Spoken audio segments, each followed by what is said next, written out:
Bonjour tout le monde et bienvenue sur votre chaîne Anish TV Teacher. Toujours bien sûr dans le cadre des cours à distance.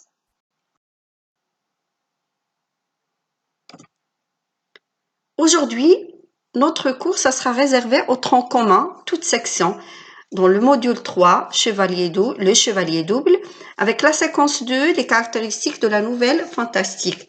Donc notre activité, ça sera une production écrite qui va porter sur le portrait.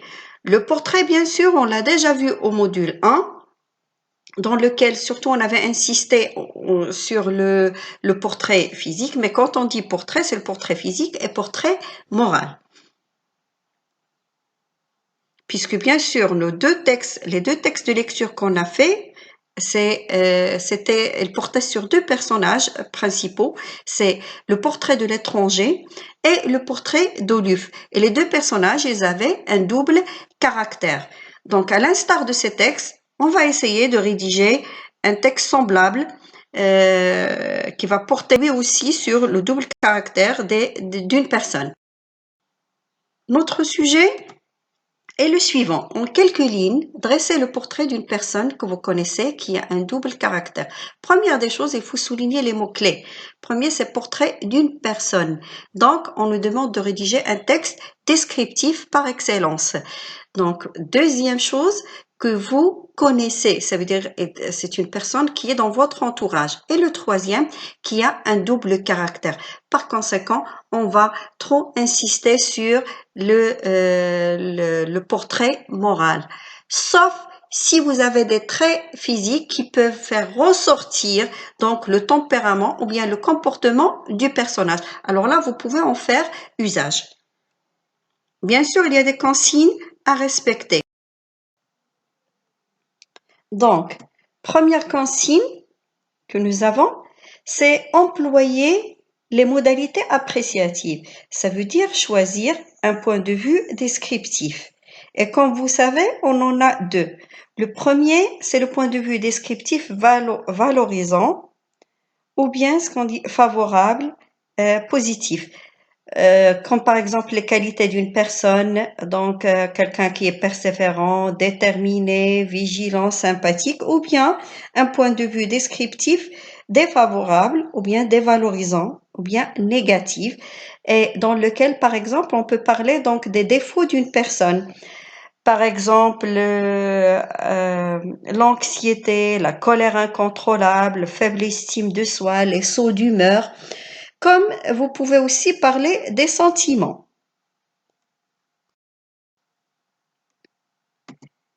Deuxième consigne, bien sûr, c'est utiliser les figures de style d'opposition puisqu'il s'agit donc d'une personne à double caractère. À titre d'exemple, qu'on a vu dans les textes de lecture, l'antithèse, l'antiphrase, l'oxymore, mais ceci ne vous empêche pas d'utiliser aussi les figures de style d'analogie qu'on avait étudiées dans les mêmes textes, comme par exemple la comparaison, la métaphore, la personnification ou l'animalisation, comme on a vu dans les deux textes, que ce soit sur le portrait donc de l'étranger ou bien d'Oluf.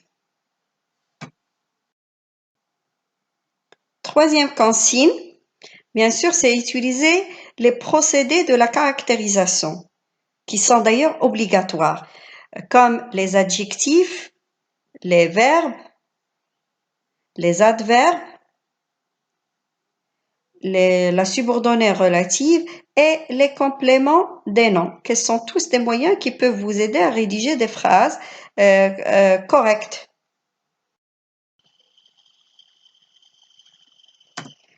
Alors, aussi, je dois vous rappeler que votre texte, il doit contenir les trois parties essentielles qui sont l'introduction, le développement et la conclusion.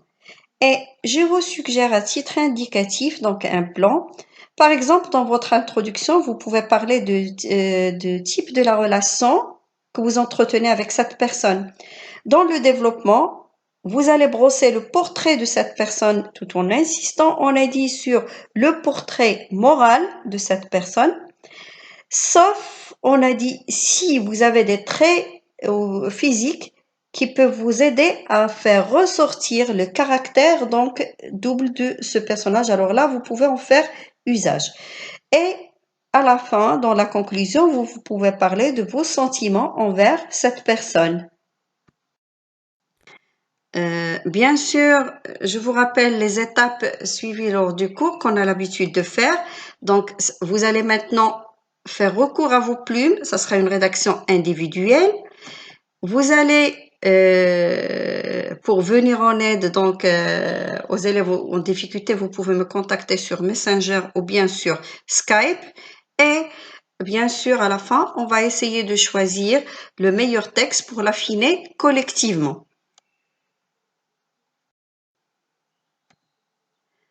Alors, bonne chance tout le monde, bon courage et merci pour votre attention.